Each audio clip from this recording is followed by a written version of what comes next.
할렐루야. 자, 우리가 신앙생활 하는 것은 신앙생활이 본업이고 세상 생활이 부업이냐. 그러니까 신앙을 위하여 세상의 생활을 하느냐, 아니면 세상 목적으로 살면서 신앙생활은 수단으로 삼느냐. 똑같이 겉으로 보면 똑같이 보이지만은 영적으로 들어가서 보면 완전히 다른 것입니다. 오늘 24절에 보니까 내가 이제 너희를 위하여 받는 괴로움을 기뻐하고 그리고 남은 고난을 그의 몸된 교회를 위하여 육체에 채우노라 그랬는데 왜 예수님은 당신의 백성들에게 고난을 받으라고 하고 또 고난을 받도록 고난을 남겨놓고 왜 고난을 남겨놨는지, 바울 사도는 그리스도의 남은 고난을 자기 육체에 채운다고 하는지, 그러면 이 그리스도의 남은 고난은 뭘 말하는 건지, 바울 사도가 자기 육체에 그리스도의 남은 고난을 채운다고 하는 말은 무슨 뜻인지 그걸 깨달아야 합니다. 사람은 타산적인 존재로 하나님이 지었습니다. 그래서 사람이 선택을 하고 활동할 때에 자기에게 유익이 되느냐 손해가 나느냐 하는 것을 따져서 손해 나는 것은 하지 않으려고 하고 이익되고 유익된 것만 하려고 하는 것이 사람입니다. 사람은 영육결합체로 지음을 받았으니 눈에 보이는 육신이 있듯이 눈에 보이지 않은 영이 있는 겁니다. 사람은 눈에 보이는 세상이 있듯이 눈에 보이지 않은 천국이 분명히 있는 겁니다. 세상 물질의 것으로 사람이 이익이 되고 손해가 되는 것이 있고, 물질 가지고 세상 것 가지고 영적 실상 이 영의 것에 대해서 이익이 되고 손해가 나는 것이 있고 성공 실패가 있는 것입니다. 그 사람이 복을 받고 저주를 받는 것이 임시 물질의 것, 육의 것, 세상의 것으로 이제 복 받는 거, 저주 받는 것이 있는가 하면 영적 실상면에서 영원한 것을 놔두고 그 말, 복 받는 게 있고 저주 받는 것이 있는 것입니다. 하나님께서 현재 우리 성도가 고난을 받아도 영원히 천국에서 복된 자 되기를 원하시는 것이 하나님의 뜻입니다. 근데 마귀란 놈은 임시 세상에서 눈에 보인 열매를 먹으라고 가르치고 있는 거예요. 그러니까 예수를 왜 믿느냐? 그러니까 복 받고 살라고, 편안하고 문제 해결받고 모든 한입만 잘되게 하려고 믿는다. 그렇게 예수 믿는 것이고 마귀 꼬임에 넘어간 거라 그 말이에요. 그러면 왜 예수를 믿느냐? 그러니까 바울 사도에게 물어봅니다. 너 왜 예수 믿냐? 물어보니까 바울이 뭐라고 할까요? 현재 내가 받는 고난은 장차 나타날 영광과 좋게 비교할 수 없어. 그래서 나는 영원한 천국 유업을 바라보고, 그래서 고린도전서 15장에 말했죠. 우리에게 부활이 없다면 우리가 불쌍한 자라고. 왜 불쌍합니까?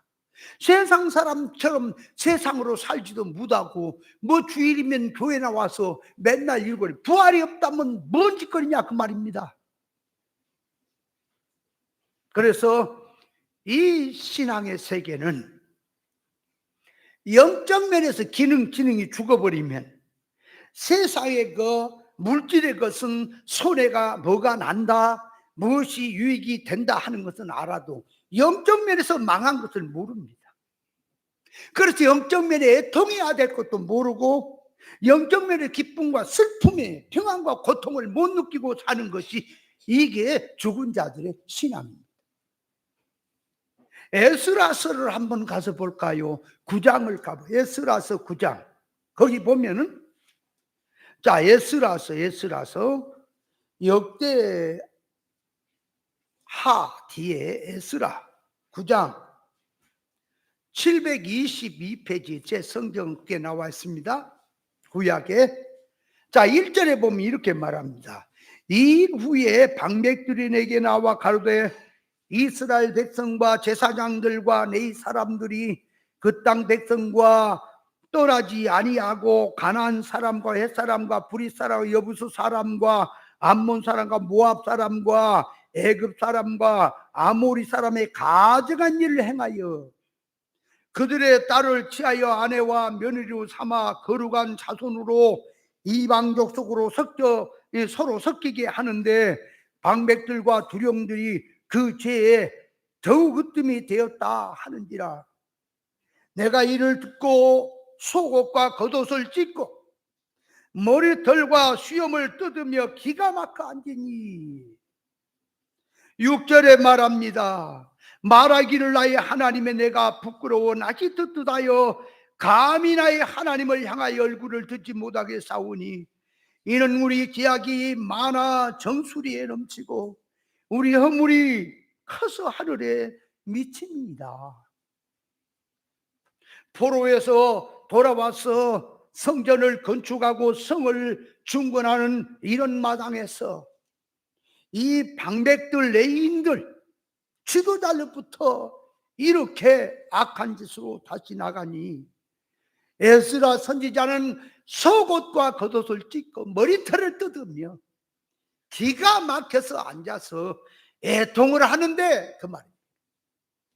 방백들이나 지도자들은 아무렇지도 않습니다. 왜 그럴까요? 같은 사건을 놔두고. 교회가 영의 눈을 떠서 보면은 장사집을 하고 있다, 강도의 굴이 되어 있다고 하는 것을 영의 눈을 떠서 보지 못하면 모르는 거예요. 교회가 장사집이 됐다고 하는 말은 뭐 교회 안에서 뭐 바자회 한다, 뭐 판다, 지금 그런 얘기입니까? 장사란 말은 작은 돈 투자해서 많은 돈을 벌려고 하는 게 장사입니다. 그러면 교회가 가르침이 당신 부자를 사고 싶냐? 건강을 사고 싶냐? 성공을 사고 싶냐? 네 손을 사고 싶냐? 그러면 하나님 앞에 물질 바쳐라. 정성을 투자해라. 자녀가 잘 되기를 원하나 주의 종을 잘 섬겨라. 건강하기를 원하는 새벽 예배 잘 들어라. 하나님의 축복받고 싶으냐? 물질 부지런히 드려라. 그러니까 그게 지금 물질 바치고 열심히 섬기고 하는 것이 뭐를 얻으려고 하냐? 큰 거, 장사 속으로 그 말이에요. 작은 돈 투자해서 많은 돈 벌듯이 네가 물질 하나님 앞에 심으니까 부자를 사게 되고 부자로 된다 그 말이에요. 이런 사상이 장사의 그 표현인 것입니다. 성경의 사상 자체가. 그래서 하나님께서는 말라기 선지자를 통해 말합니다. 너희들이 하나님 앞에 재물 가지고 온 거 가져오지 마라. 이 부정한 거다. 흠 있고 더러운 거 가져오지 마라. 근데 그렇게 말하는 이 말라기 선지자의 그 말뜻은 눈에 보이는 재물, 양, 눈에 보이는 이런 애물을 가지고 오는 것이 병들거나 부정한 게 아닙니다. 깨끗하고 정성이 다 들었습니다. 근데 말라기 선지자는 뭘 지금 두고 하느냐, 이렇게 눈에 보이는 재물을 들고 하는 게 아니라 재물 가지고는 사람의 속성, 마음을 들고 지금 그 더럽다고 하는 거예요. 예를 들어서 보세요. 떡 있습니다. 이웃집에서 어떤 집에서 떡을 갖고 와서 모락모락 나고 떡도 영양가 있고 맛있습니다. 떡 자체는 맛있는데 그 이웃집 사람과 어떠한 관계적으로 껄끄러워 있으면 뭐라 그래요? 그 떡 안 먹는다. 더러운 떡 안 먹는다. 그러면 떡이 더러운 것입니까? 그 사람과의 관계가 지금 그래서 그런 겁니까? 그걸 알아야 할 것이다 그 말이에요. 그러니까 선지자는 지금 영적인 상태를 보고 하는데 이스라엘 백성들과 지도자들은 물질 갖고 얘기를 하니까 말이 안 맞지요. 물질 갖고 하니까 우리가 양을 하나님 앞 갖고 왔는데 얼마나 정성을 들였으며 얼마나 지금 우리가 애를 써서 갖고 왔는데 깨끗한 놈 봐라. 선지자 말라기 선지자 앞에다 세워놓고 이리 봐라. 양을 걸어가게 해봐라. 기름이 줄줄 흐르고 다리가 절거나 눈이 멀거나 털이 빠지거나 하는 게 없이 얼마나 깨끗한 짐승이냐. 뭐가 우리가 더러운 걸 갖고 왔단 말이냐. 이런다 그 말. 말라기 선지자는 그걸 누가 모르냐. 그건 나도 안다. 그런데 너희들이 그 재물을 뭐하러 갖고 왔느냐. 왜 갖고 왔느냐. 그 속성이 무엇이냐. 지금 그거를 지금 책망하고 있다 그 말. 이사야 1장을 한번 더 보세요. 이사야 1장에 보면은 이사야서 1장에 보면 이렇게 말합니다. 한번 봐요. 성경을 읽어보라고 얼마나 통탄할 일인가. 자, 이사야서 1장에 보니까 10절에 보세요. 너희 소돔의 관원들아 여호와의 말씀을 들을지어다. 너희 고모라의 백성들아 우리 하나님의 법에 귀를 기울이자. 이게 지금 소돔 백성 고모라, 이 소돔의 관원 고모라 백성을 지금 얘기한 게 아니에요. 그 성질을 갖고 와서 유다 백성을 지금 책망하는 말이에요. 그래서 11절 여호와의 말씀하시되 너희의 무수한 재물이 너에게 무엇이 유익하뇨. 나는 순양의 번제와 살찐 짐승의 기름에 배불렀고 나는 송아지나 어린 양이나 수염소의 피를 기뻐하지 아니하노라. 너희가 내 앞에 보이러 오니 그것을 누가 너에게 요구하였느뇨. 내 마당만 밟을 뿐이니라. 헛된 재물을 다시 가져오지 마라. 그러니까 헛된 재물이 뭐예요? 장사 속으로 갖고 온 거. 분양은 나의 가증이 여긴 바요. 월삭과 안식기와 대로 모이는 것도 그러하니 성에 아울러 악을 행하는 것을 내가 견디지 못하겠다. 너희들이 예비하는 것을 내가 견디지 못하겠다. 이 도둑놈들아. 그렇게 지금 말을 하는 거예요. 주님이. 영의 눈을 떠서 보세요. 그게 장사가 뭔지. 강도의 집이 됐다고 하는 예루살렘 교회를 향해 주님이 하신 말씀이 강도가 뭐예요? 남의 것을 강탈해 가는 것이 강도 아니에요. 그러면 사람에게 가장 귀한 것을, 최고 크고 가장 귀한 것을 강탈해 가는 것이 뭡니까? 사람이 창조 목적으로 살고 구원 이루며 살아야 될 영생을 빼앗아 가는 놈이 가장 강도요, 강탈해 가는 것입니다. 너희들이 가르쳤다? 부지런히 하나님 성경을 가르쳤다.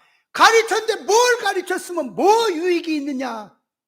여러분 신앙생활을 수십 년 합니다. 남은 게 뭡니까? 축복받은 게 남았어요? 그러면 세상 사람은 그 축복 안 받고 삽니까? 예수 믿는 결과가 뭡니까 도대체가? 뭐 때문에 예수 믿습니까? 보다 살라고요? 여러분 이걸 알아야 돼. 그러니까 예수 믿는 목적이 세상 것이냐 그 말이에요. 수십 년 교회를 다니는데 이놈은 교회가 진리를 모르네. 진리를 몰라. 구원도 몰라. 옛사람 새사람도 구별이 안 돼. 말을 들어보면 똑똑하다니까 다들 목사님들이.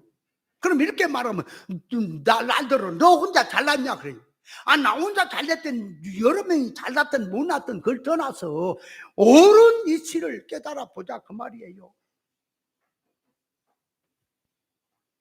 그래서 마귀란 놈이 예수님을 시험할 때 보세요. 마귀가 예수님을 시험하는 걸 보면은 육의 성질 입장에서 보면 하나도 그것이 마귀 시험이 아니라니까요.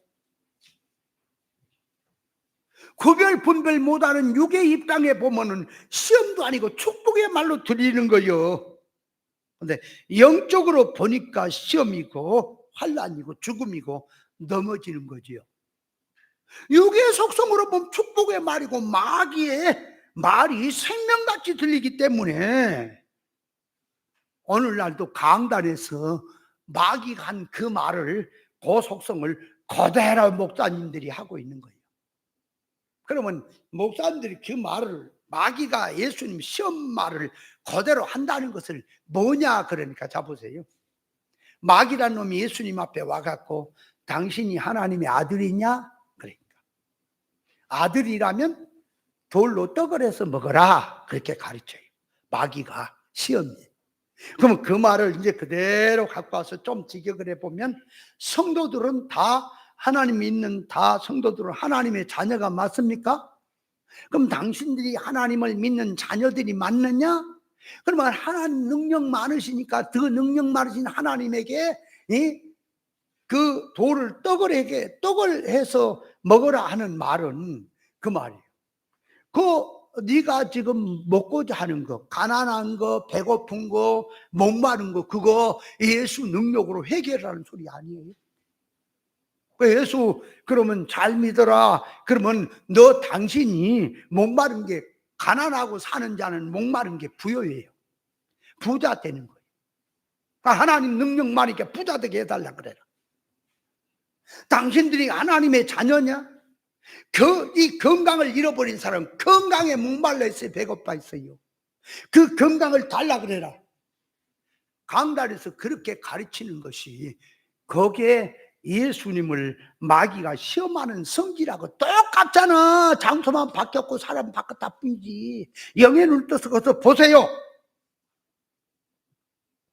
그래서 예수 믿어도 할례 받지 못한 육에 속한 신앙자들을 보면은 수고하고 애쓴 결과를 눈에 보인 당장에 눈에 보인 결과가 오기를 임하고 바라고 믿고 있어요. 그래서 고난이 싫고 평안이 좋고, 가난이 싫고 부유가 좋고, 실패가 싫고 성공이 좋아서, 자 부자 살고 편안하고 성공을 이루기를 위해서 기도하고 열심히 믿고 있는 거예요. 그걸 보면은 일반적으로 뭔 죄예요? 그게 뭐가 나쁜 거예요? 근데 벌써 신앙 예주가 바뀌었습니다. 세상을 가슴에 안고 예수님 신앙을 수단으로 삼고 있는 거예요, 지금. 그러나 선지, 사도, 종들의 믿음의 사람들은 영적 실상면에서 영적인 성공을 위하여, 영의 이익을 위해서 자기의 모든 걸 희생하고 순교도 마다하지 아니하고 세상을 초계같이 버리고 부활 신앙으로, 믿음으로 살았습니다.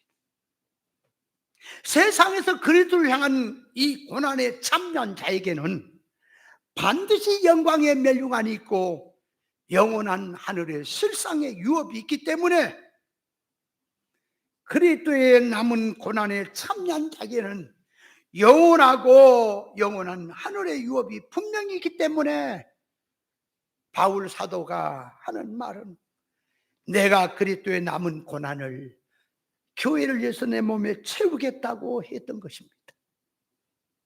그러니까 바울 사도가 똑똑한 사람이란 말이에요. 똑똑한 사람이야. 모세도 똑똑한 사람이에요. 전승에 가면 모세 한 사람을 교육하기 위해서 애굽에 박사들을 가정교사로 27명이 동원됐다라는 전승이 있어요. 그러나 모세는 문무를 겸한 사람이야. 운동으로 말하면 얼마나 태권도 10단도 넘어요. 무술에 나가도 그는 K1에 나가도 참패할 정도 될 그런 실력을 갖고 있습니다. 지식이나 지혜나 모든 면에 뛰어난 사람입니다. 그런 사람이 애굽의 왕이 될 수 있는 자리에 있지만 하늘의 상주심을 바라본 영의 눈이 떴기 때문에 이 세상의 애굽의 영광 분토같이 버리고 자기 백성과 고난받는 길, 우리나라 말에 곁불이 선만만 있어도 처가살이 안 한다는데 일개 영웅인 애굽의 영웅인 이 모세가 그 악처 십보라라고 하는 여자를 아내로 맞았어요. 처가살이 40년을 한 사람 아닙니까? 여러분, 모세가 어떤 사람이냐 그 말이에요. 근데 하늘 영광을 바라봤기, 상주심을 바라보기, 내가 세상에 사는 것은 세상 것이 아니다, 나는 하늘 영광을 바라보고 한다. 그래서 그 믿음으로 모세는 살았다라고 얘기를 합니다. 바울 역시 얼마나 훌륭한 사람이냐 그 말이에요. 바울에게 너 왜 예수 믿느냐, 왜 그렇게 주의 종이 하나님의 종이 돼서 그렇게 고난을 받으며 믿느냐라고 묻는다면, 장차 지금 내가 현재 받는 고난과 장차 나타날 영광은 좋게 비교가 안 되기 때문에 내가 지금 바라는 건 세상이 아니다. 세상의 것은 솔로몬에게 물어봐라. 다 헛것에 불과하다. 바람장군에 불과하다. 나는 영원한 천국 유업을 향하여 나는 이 길을 간다라고 바울은 고백하는 겁니다. 누군가의 나에게도 질문해 보세요. 김 목사는 어째서 목회를 그렇게 하느냐? 왜 알아듣지도 못한 말을 하고 사람들이 좋아하는 얘기를 하지 아니하고 맨날 천국 얘기만 하고 그러느냐? 묻는다면, 내가 세상을 목회를 뒤집지를 못해서 교인들 몇백 명, 몇천 명, 몇만 명을 못 만들어서 이루고 있는 게 아닙니다. 사람 모이게 하는 거 그거요 아주 쉬워요. 그것도 실력이 있어야 되겠지만 나한테는 그런 건 문제가 아닙니다. 가장 어려운 게 뭔지 아십니까? 사람이 속성이 바뀌는 거예요. 지식은 진리 지식을 깨달아서 뭔가 환한이 아는 것 같은데 이놈의 것이 사건만 생기면 자꾸 육으로 눈에 보인 기준으로 돌아가잖아. 영으로 가지 않고. 그래서 가장 힘든 것이 뭔지 아세요? 목회라고 하는 것이 목회자만 주의 종인 줄 아세요?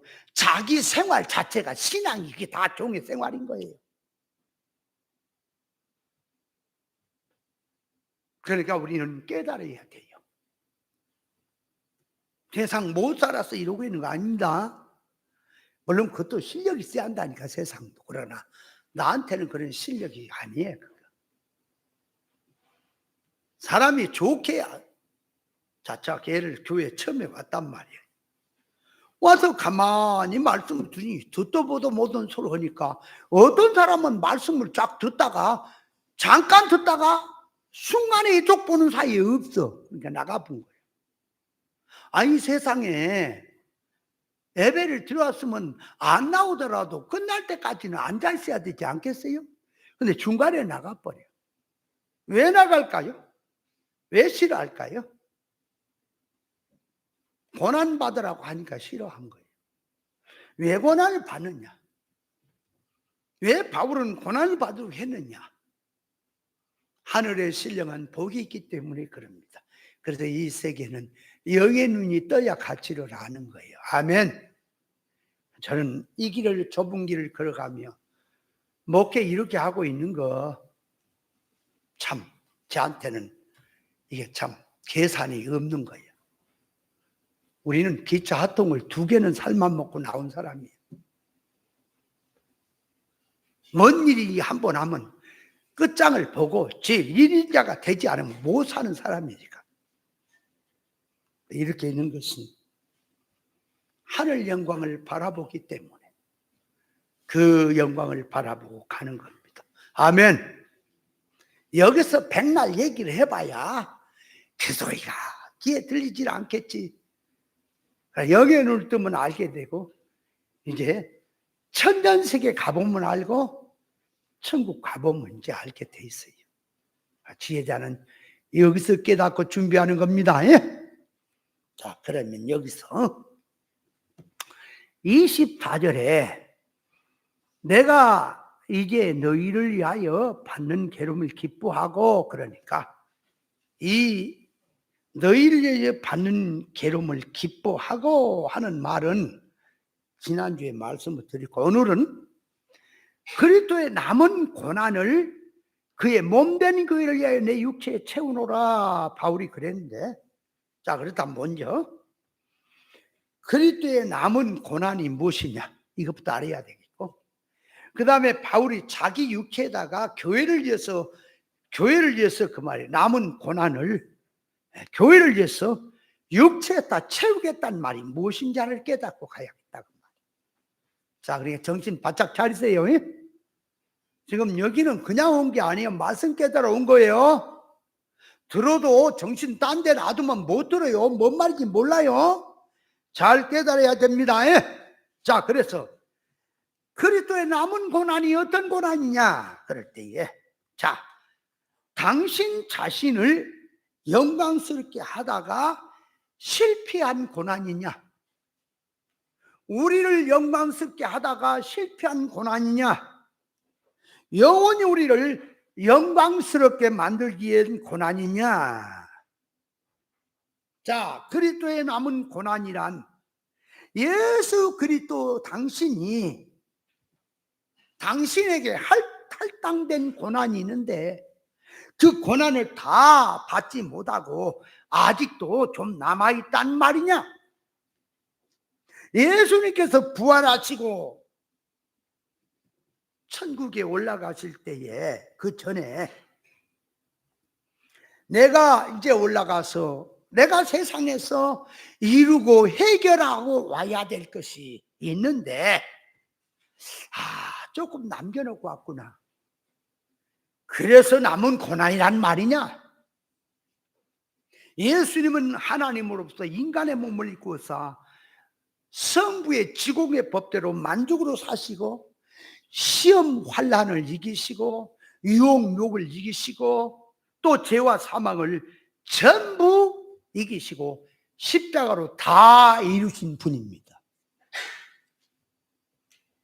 그리스도의 남은 고난이란 말은 무슨 말이냐, 그러니까 예수님이 뭘 모자라서 좀 남겨놓고 왔다 그런 게 아니고, 그리스도의 남은 고난이란 말은, 자, 우리 성도에게 독권으로 기본권을 주시고 신인 유기적으로 일꾼을 이룰 수 있도록 전부 준비를 해놓고 믿는 각자에게 좁은 길, 생명길을 가면서 자타의 구원을 이루고 잘 신앙 성공의 길로 걸어오라고, 그 말이에요. 길을 열어놨다고 하는 점에서 남은 고난이란 말입니다. 무슨 말이냐? 믿는 자녀에게 날마다 네가 나를 따라오려면 자기를 부인하고 자기 십자가를 지고, 너도 내가 이 길 갔으니까 너도 날 따라서 생명길을 따라오라 하는 면에서 남은 고난이란 말이에요. 이해돼요? 남은 고난이? 베드로전서 4장 1절에 보면은 그리스도께서 이미 육체의 고난을 받으셨으니 너희도 같은 마음으로 갑옷을 삼으라. 이는 육체의 고난을 받아 죄를 그쳤음이니 이후로는 다시 사람의 정욕을 좇지 않고 오직 하나님의 뜻을 쫓아 육체의 남은 때를 살게 하려 함이라 그랬단 말이에요. 그 뒤에 베드로, 자, 베드로서를 한번 보세요. 베드로전서 4장을 봐요. 읽어봐야지 느낌이 와요. 그냥 말만 들으면 그냥 휙 지나갔다는 생각하다가. 자, 베드로전서 4장 1절 2절을 한번 같이 읽어봅니다. 자, 그리스도께서 이미 육체의 고난을 받으셨으니, 자, 십자가에서 이미 고난을 받으셨습니까? 맞아요?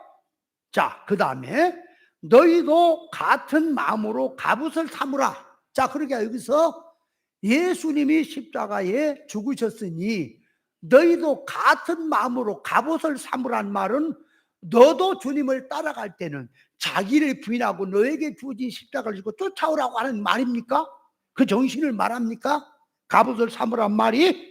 자, 그 다음에 이는 육체의 고난을 받은 자가 죄를 그쳤음이니 그랬어요. 육체의 고난을 받은 자가 죄를 그쳤다. 그러니까 이 육체의 고난은 사람 잘못으로 고난이 아니고, 종교 생활하다 고난이 아니고, 진리 좁은 생명길 걸어가는 고난을 말을 하는 겁니다.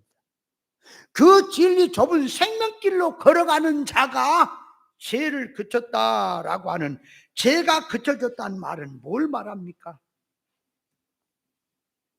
그러니까 죄가 그쳐졌다 하는 말은 죄가 사해졌단 말이죠. 좁은 생명길로 가면 시험 환난을 통하여 사망되고 이길되고 죄된 모든 것들이 고쳐진다는 말이 죄가 그쳤단 말이에요. 죄를 그쳤다 그랬죠. 고난을 받은 자가. 고난 받은 자가 뭐라? 십자가를 지고 가는 자. 그 이길되고 죄되고 사망된 것을 다 고쳐야지 옳은 진리로 죄가 그쳐지는 거지요. 그걸 지금 말 안 하는 거예요. 그냥 예수 믿고 받는 고난이 아니라 그리스도의 고난성에 같이 들어가야, 죄는 회개가 돼야 고쳐져야 제3이 되는 거예요. 그러니까 죄를 그쳤다 하는 것은 고난이라고 하는 고난이, 그 말, 자기에게 그 어려운 고난이 생명길을 가면서 고난받는 그 삶이 돼야 죄가 사해진다 하는 걸 말하는 거예요. 그래서 이제 2절에 그 후로는 다시 사람의 정욕을 좇지 않고 오직 하나님의 뜻을 좇아 육체의 남은 때를 살게 하려 함이라. 이 육체의 남은 때가 그리스도의 남은 고난이에요. 아십니까? 육체의 남은 때. 그러니까 우리에게 말하면 지금 앞으로 살아왔던 삶 놔두고 앞으로 살아야 될 때, 거기 남아있다. 살아야 될 때도 생명길로 걸어야 돼요. 그것이 우리에 남았다. 그러니까 그 남았다고 하는 것이 곧 그리스도의 남은 고난이라 하는 것입니다. 그러니까 고난이란 속에는 성도들이 자타의 구원을 위해서 살다 보니 받는 고난이다 그 말이에요. 왜 고난이냐?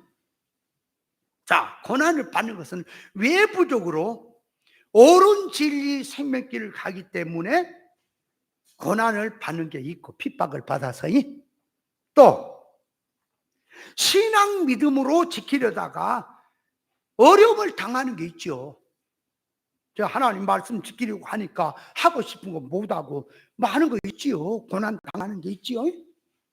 그러나 가장 어려운 건 뭐냐? 타락성을 말씀으로 고치려니까 그게 그렇게 어려운 고난인 거예요. 불같은 시험이 뭐라 그랬어요? 불같은 시험. 뭐 생활고 어려운 거 이런 거 다 예수 때문에 생활이 어려웠고 먹을 게 없고 병들고 어려워, 다 그런 것도 고난이지요. 근데 불같은 시험은 뭐냐? 그러니까 먹을 게 있고 입을 게 있고 환경은 그렇게 그래 사는데 속에서 사람을 환장하게 하는 속성을 갖고 건드는 게 그 불같은 시험인 거죠. 여러분, 옳은 진리 길을, 생명길을 걸어가다 나섰습니다. 딴 사람이 육댕이, 딴 사람이 나를 무시하는 것은 뭐 그까짓 거. 그런데 내가 존경하고 내가 따르며 내가 그 말씀을 받고 가는데 그 말, 앞선 사람이, 나를 믿을 만한 사람이 나를 비방하고 나를 완전히 매도할 때에 거기서 오는 파장은 뭐가 오느냐? 진리 알아서 뭐하냐? 저 사람 진리를 안 난 사람이 저 모양이 사람도 몰라보고. 그래서 오는 시험이 예수로 말미암아 부딪혀서 오는 시험이 불같은 시험인 것입니다. 그걸 알아야 돼. 나중에 기회가 되면 불같은 시험도 자세히 제가 말씀을 드리겠습니다. 자, 그래서 남은 고난은 뭐냐? 요한복음 14장 12절에 보면 나를 믿는 자는 나의 행한 일도 할 것이요 나보다 더 큰 일도 하리라 그랬거든. 그러면 주님이 행한 일이 무엇이며 주님이 행한 일보다 더 큰 일이 무엇이냐? 그러니까 주님보다 더 큰 일은 없어요. 주님보다 더 큰 일을 그대로 문자로 말한다면 주님이 천당 천국 일을 했다면 자기는 더 큰 일은 만당 일을 해야 더 큰 거 아니에요? 이 세상에는 주님보다 더 큰 이가 없어요. 주님보다 더 큰 일을 한 적은 없어요, 인간은. 그러면 주님께서 그 말이요. 왜 더 큰 일을 하리라고 하느냐? 그러니까 주님이 하신 일을 너도 할 것이요. 나보다 더 큰 일도 한다는 말은 그 말이에요. 자, 주님이 무슨 일 했어요? 당신이 십자가에 죽어서 죄인을 구원한 일 했지요. 그러니까 자, 주님을 믿고 따르는 자가 주님이 하신 일을 한다는 말은 사람에게 전도해서 천국 백성으로 하나님 앞에 인도하는 일을 할 수 있죠. 주님이 하셨으니까 나도 그 일을 할 수 있죠. 그러면 주님보다 더 큰 일, 나보다 더 큰 일을 하라는 말은 뭘까요? 자, 이런 겁니다. 아버지가 일의 전문가입니다. 자식에게 일을 가르칩니다. 근데 일하는 자식을 보니까 서툴고 뭘 가르쳐도 모르고 자꾸 이게 실력이 잘 안 늘어나. 그냥 아버지가 하는 말이 야, 너는 나보다 낫다. 그러면은 이 일을 아버지보다 더 잘해서 그렇습니까? 못하지만 소망을 주는 말입니까? 소망을 주는 말이죠. 그런 것처럼 자, 예수님께서 기본구원을 입혀놨어요.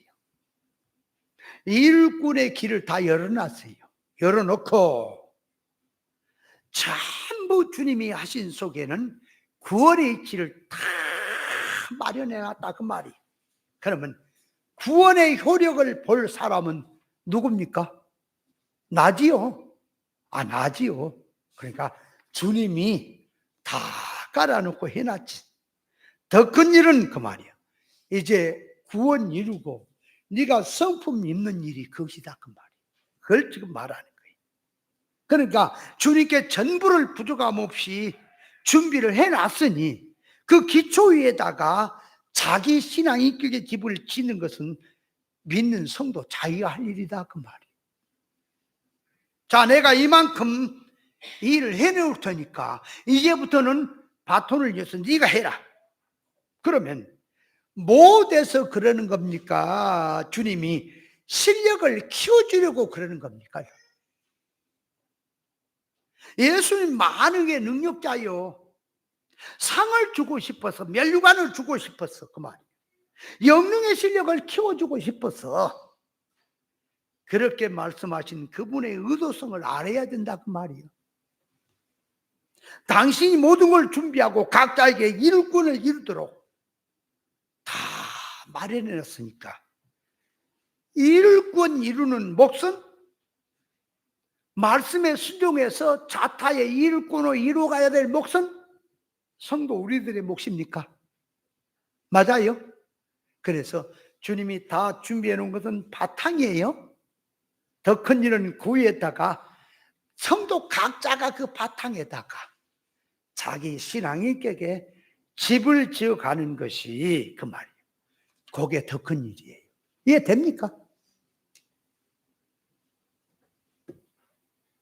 주님의 남은 고난이란 주님께서 전부를 준비하셨고 하나님의 것을 가지고 하나님의 께 온전성으로 담고 신앙 싸움 싸우고 구원 이루는 일은 자기가 할 일이다.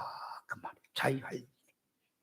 그래서 주님이 아무리 도와주시고 은혜를 베풀어 주셔도 자기가 안 하면 안 되는 거예요. 속수무책이에요. 자기가 힘써야 돼요. 자, 태평양에 거기가 목이 말라 죽은 건 누구 때문이요? 에?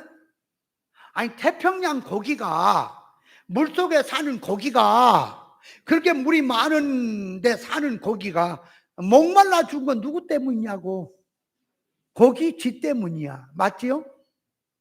요셉 창고인은 쥐가 그 많은 곡식이 있는데 배고파 죽은 누구 때문?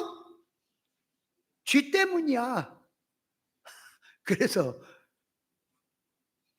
아무리 은혜를 베풀어 주고 아무리 도와주시고 준비를 해 주어도 자기가 하지 아니하면 할 수가 없는 겁니다.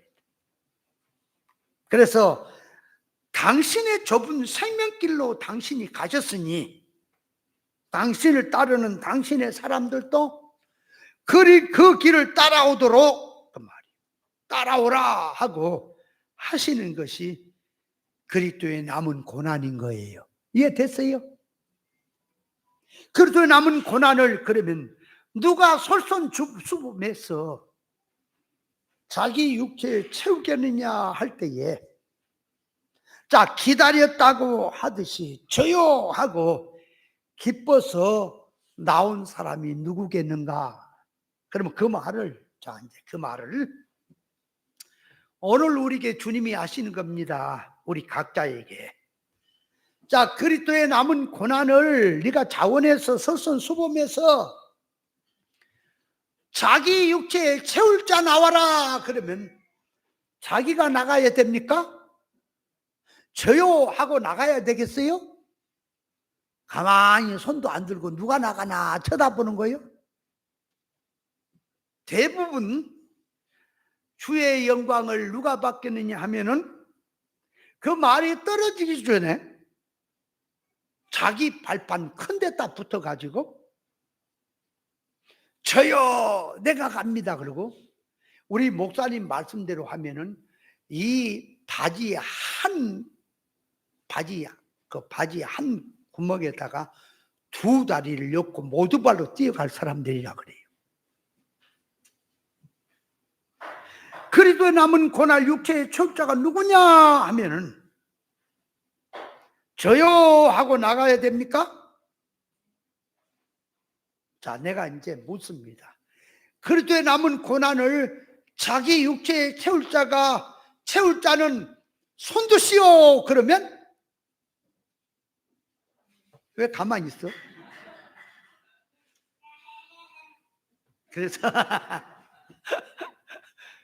그래서 불을 꺼봐야 알아. 사과를 쪼개가지고 우리나라 사람은 접시에 놔두고 다 먹고 이상하게 하나 남겨. 이상하게 한 개 남기죠. 서로 눈치만 보고 있다가 불이 꺼지니까 어떤 사람이 아야한 거야. 왜 아야한 거 불을 켜봤더니 이 사람이 급해가지고 불이 켜졌을 때는 안 먹다가 불이 꺼지니까 손으로 가서 빨리 갖다 먹으려고 손을 넣었더니 모든 사람이 폭구가 그 손에 찔린 거야. 그래서 아야했다는 거야. 지나간 얘기지만. 그래서 그리스도의 남은 고난은 아무나 받는 게 아니에요.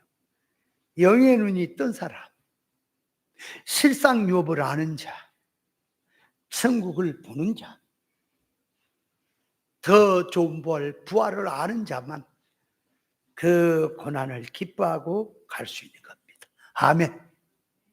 자, 그러면 두 번째로 가서 이제 바울이 그 남은 고난을 자기 육체에 채운다고 하는 말은 무슨 말이냐? 그러니까 바울 사도가 자기 육체에 그리스도의 남은 고난을 채운다는 것은 자기의 삶 속에서 예수님의 심정으로 좁은 길, 생명길 가면서 그리스도를 위한 좁은 생명길로 가겠다는 각오와 결심의 표현이죠. 몸에 채운다는 말은 몸에 짊어진다는 말인데, 몸이란 언행심사가 드리는 생활인 겁니다. 그러니까 생활 속에, 삶 속에 그 말이에요. 나는 그리스도의 흔적, 그리스도의 향기를 내고 살겠다, 그 각오를 표현한 말이라 그 말이에요. 그리스도의 남은 고난을 자기 육체에 채운다고 하는 것은 주님으로부터 은혜를 받은 자만이 이 소원, 이 수고가 나오고 주님의 심정을 아는 자만이 이 수고가 자원으로 나오게 되었습니다. 선악과 먹고 하나님과 끊어지고 영이 죽은 상태에서 이 성과 몸은 물질의 세상 위주로 살면서 하나님을 섬기게 하면서 종교 생활하는 활동이 하나 있고, 영주격 새 사람으로 진리와 영감으로 주의 영으로 충만한 상태에서 눈에 보이지 아니하는 이 속성을 가지고 눈에 보이는 언행심사가 나오는 게 하나 있습니다.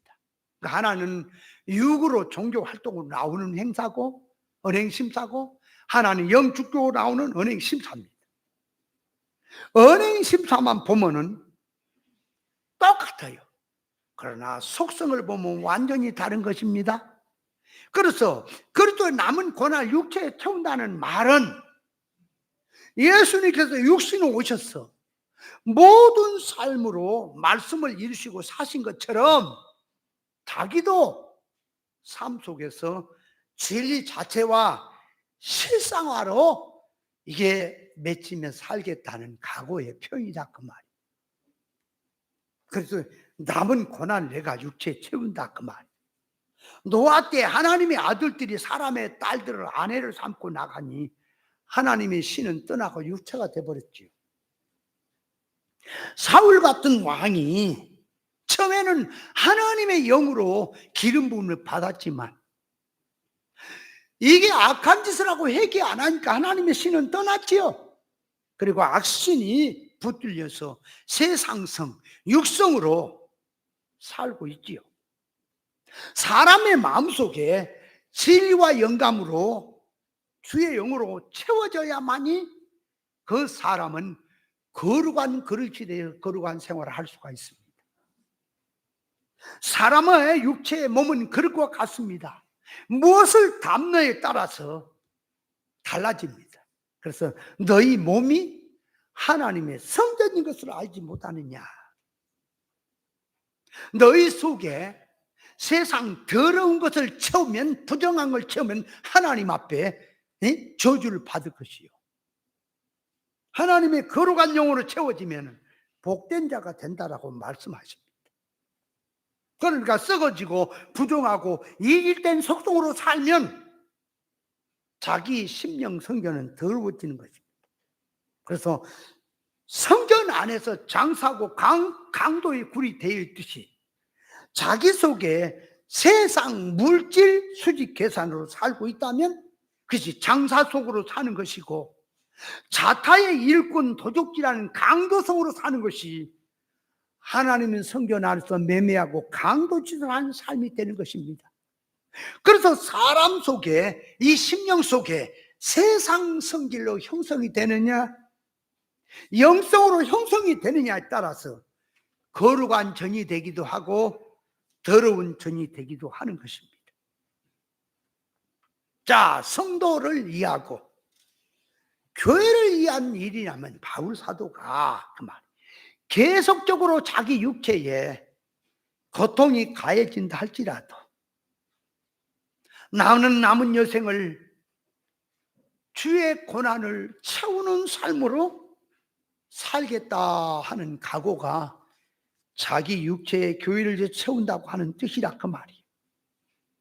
그래서 그래도 영광을 주고 싶어서 맛보게 하려고 당신의 남은 고난을 남겨놨던 것입니다. 그리스도의 남은 고난을 자기 육체에 태운다는 말은 자기 속에 진리로 채우고 하나님의 성품으로 채운다는 뜻입니다. 고린도후서 4장 7절에 보면 우리가 이 보배를 질그릇에 가졌으니 이는 능력의 심히 큰 것이 우리에게 있지 아니하고 하나님께 있게 함을 알게 하려 함이라. 우리가 사방으로부터 위기삼을 쌓여도 쌓이지 아니하고 답답한 일을 만나도 다 낙심하지 아니하고 벽구러뜨림을 당해도 거꾸러지지 않은 것은, 핍박을 받아 버림받지 않은 것은 그 말이에요. 우리가 항상 예수 그리스도의 죽음을 몸에 짊어지는 것은 예수의 생명이 내 몸을 통해서 나타나게 함이라 그랬습니다. 그럼 거기서 잘 보세요. 질그릇이란 말은 우리 육체를 말합니다. 인간의 육체를 질그릇이란 거예요. 그 안에 보배를 가졌다는 말은, 보배는 예수님을 가졌다는 거예요. 예수님을 가졌다는 말을 오늘날 교회로 말하면, 예수님을 당신 가졌습니까? 당신 가슴에 예수님을 가졌습니까? 얘기를 한다면, 그러나 예수 가졌다 할 수는 있죠. 그럼 뭘 어떻게 아는 게 예수님을 가슴에 갖는 거냐고 말이에요. 가슴에, 마음에. 예수님을 가져라 그랬단 말이에요. 뭘 예수님을 갖는 거냐? 예수 이름을 쓰고 말마다 예수 이름 그러면 그 예수 이름을 갖는 겁니까? 예수를 가졌단 말은, 예수는 길이요 진리요 생명입니다. 그러니까 진리 이치를 내가 가졌다 그 말이요. 예수를 가졌단 말은 진리를 구별해서 옳은 진리를 내가 가졌다 그 말이에요. 그게 예수를 가졌다는 소리예요. 아멘. 예수님은 아가페지요, 사랑이죠. 예수님을 가졌단 말은 예수님의 가슴, 예수님의 정신, 예수님의 아가페를 내 가슴에 품었다 그 말이요. 그것이 예수님을 가졌다는 소리예요. 아멘. 예수님을 내 육체에 채운다 그 말은, 내 몸에 예수를 채운다는 말은 내 몸에다가 그 말이에요. 진리로 채우고 하나님의 성품으로 채우고 예수 그리스도의 아가페로 내가 채우고 예수님의 정신과 그 속성을 내 가슴에, 내 몸에 채운다는 소리예요. 이해돼요? 아니, 그리스도의 남은 고난을 내 육체에 교회를 채웠다 하는 말은 무슨 말? 내 몸에다가, 바울만 그런 게 아니라 우리에게도 내 몸에 진리를 채우란 말이에요. 진리를 채우니까 어떨까요? 모든 생활이 말하는 게 진리로 나가지 않겠어요? 진리를 채웠나 안 채웠나 한번 볼까요? 예수님은 보세요. 십자가에 돌아가실 때에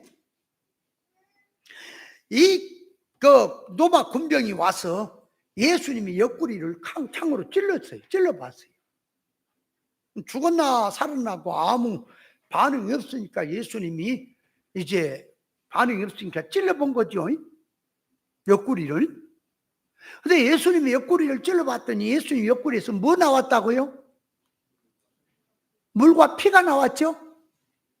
그럼 그 말이 일반이 들어보면 뭐 다 당연한 거지만 그 계시란 말이고, 계시요. 그러면 자, 옆구리를 찌른다는 말이 뭐냐 그러니까 사람을 염장 지른다는 소리입니다. 그 뜻을 얘기하면 옆구리를 콱콱 찌른단 말이에요. 아프도록 그 사람의 약점을 찌른다 그 말이에요. 자꾸 과거에 뭐 한 거 여러분, 얼굴이 못생긴 사람에게 못생긴 것들이 그러면 짜증납니까? 잘생긴 사람한테 못생긴 것들 그러면 그 사람은 잘생겼으니까 자기하고는 상관없죠. 그잖아. 그러니까 못생긴 것 그래도 그럴만 나 잘생겼는데 뭐 못생긴 사람한테 얘기해라 임마 이러죠. 근데 못생긴 사람한테 못생긴 것들이 그러면 어때요? 못생긴 사람이 내가 그렇다가 모세기하고 지금 열받아 있는데 날 지금 연병 지르냐? 그러죠? 그러는 거요. 그러니까 자기 단점, 자기 약점, 자기 가장 연약한 부분을 찌르는 것이 옆구리 찌른 거라니까. 그 옆구리 찌른다는 말이에요. 옆구리 가시가 되고 한다는 말이에요. 그러면 누군가가 자기에게 와서 말도 안 되는 소리로 자기를 무시하고 옆구리를 찌를 때 우리는 속에서 입에서 뭐가 나올까요? 뭐가 나올까요?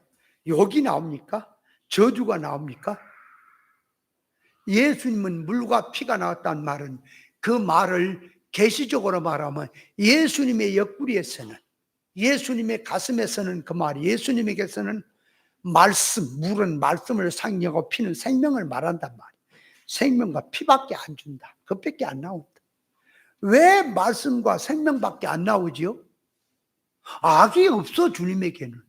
세상이 없어. 그러니까 안 나오는 거예요. 근데 속에 들어있는 것이 세상이고 육이고 사망적인 것이 들었다면 사건만 새기면 그것이 튀어나오지 않을까요? 그래서 고쳐라. 고쳐지면 사건을 볼 때마다, 현실을 볼 때마다 생명이 나오게 돼 있다. 그래서 사람을 만나도, 사건을 만나도, 만나면 입에서 진리가 나가야 되고 신앙이 나가야 되고 믿음이 나가야 믿음의 사람이죠. 근데 교회에서는 진리를 말하라고, 기도할 때는 진리를 기도하고, 교회 와서는 성경을 얘기하고 신앙 얘기한 것 같은데 일반으로 와서 사람을 만나면은 그냥 일반으로 돼가지고 막 입에서 막 뭔 소리가 막 다 나오고, 그러면 속에 뭐가 들었다는 증거예요? 세상이 들었으면 세상이 나올 것이고 천국이 들었으면 천국이 나올 것입니다. 아멘. 맞아요? 그러니까 육체에 채운다는 말은 예수님의 고난, 예수님이 구원을 위해서 죽으심을 이 어깨에 짊어지고 내가 가는 사람이다. 그러니까 내 안에 짊어졌다. 내가 교회를 짊어지고 있다. 천국을 짊어지고 있다. 신앙 믿음을 짊어지고 있다. 그래서 우리 성도의 어깨에는 자기 개인의 삶이 아닌 거예요. 성도의 삶에는 반드시 주님을 대신하고 있는 거예요. 그래서 내가 함부로 하면은 주님이 욕을 먹어요. 내가 잘하면 주님이 영광을 받죠. 자기 어깨에는 주님 죽으신 것을 짊어지고 있다 그 말이에요. 내가 그래서 내 몸에 예수 죽은 것을 짊어지면 내 안에서 예수 생명이 나타나게 하려는 것이다 그 말. 그래서 바울 사도는 날마다 내가 죽노라. 왜 죽냐? 남에게 옳은 걸 증거해 놓고 그 말이에요. 내가 버림이 될까 봐 날마다 죽노라 하고 나오지요. 그러니까 자, 몸에 그리스도의 남은 고난을 자기 육체에 채운다는 말은, 자, 다리에도 예수님의 다리, 손도 예수님의 손, 눈도 예수님의 눈, 가슴도 예수님의 가슴, 모든 것을 가지니 주님은 고난의 길 걸어가신 것이 성도 구원을 위해서 걸어가신 것처럼 자기의 모든 삶도 성도 자타의 구원을 위해서 살겠다고 하는 각오의 뜻이 자기 육체에다가 그리스도의 남은 고난을 채웠다는 소리입니다. 이해돼요? 자기 몸에, 육체에 그래서 남은 고난을 채웠다는 말이 뭐라고요? 자기 속에다 하나님의 성품을 채우라고, 자기 속에 예수님의 말씀으로 채우라고. 그러면 모든 삶이 구원이에요. 왜 고난이라 그랬어요? 고난은 내가 진리 길 걸어가는데 진리 길 간다고 핍박자가 생겨서 고난이고, 그죠? 내가 진리 길 걸어가다가 어려움 당해. 세상으로 살면 어려움 안 당하는데 신앙 때문에 어려움을 당하는 것. 더 들어가서 어려운 고난이라는 말은 내가 속성적으로 고치려니까 고난이다 그 말이. 그래서 바울이 오라 나는 권고한 사람이다, 고난이다 그 말이.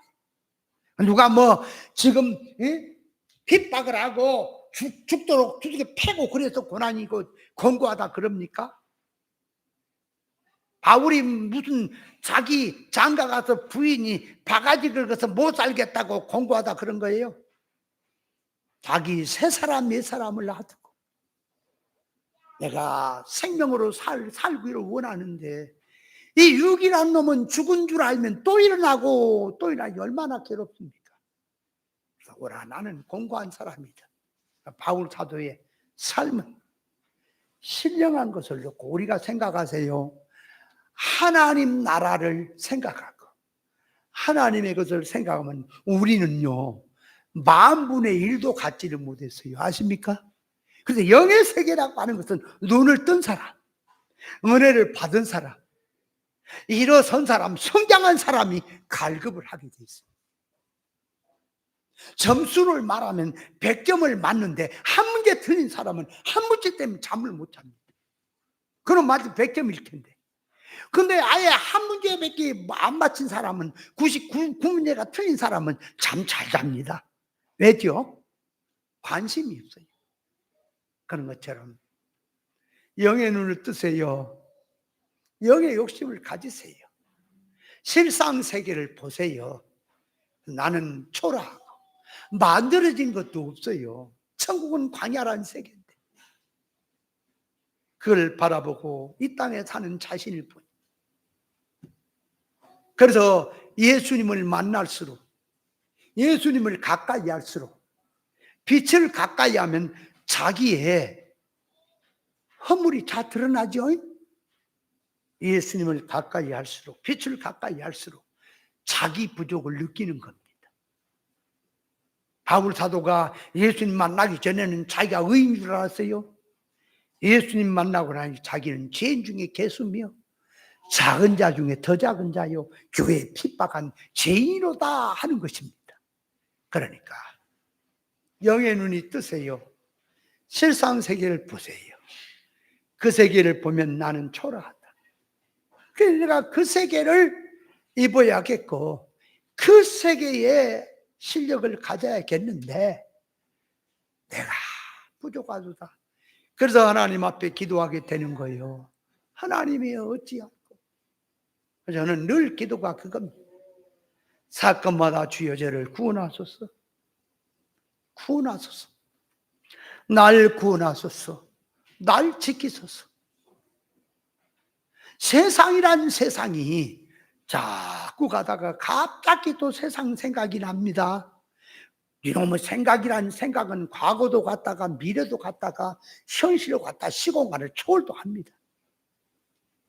그걸 볼 때마다 내 안에 진리 중심이 진리 정신이 서야 되는데 가끔 마음이 흐트러질 때가 있어요. 그때마다 하나님께 기도합니다.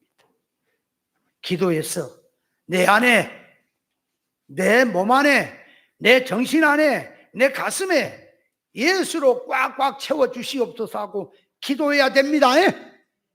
그것이 바울이 자기 육체에다가 그리스도께서 남겨놓은 그 사명, 남겨놓은 그 생명, 그걸 채우고 가겠다 하는 것이 남은 고난을 육체에 채우겠다고 하는 소리입니다. 아멘.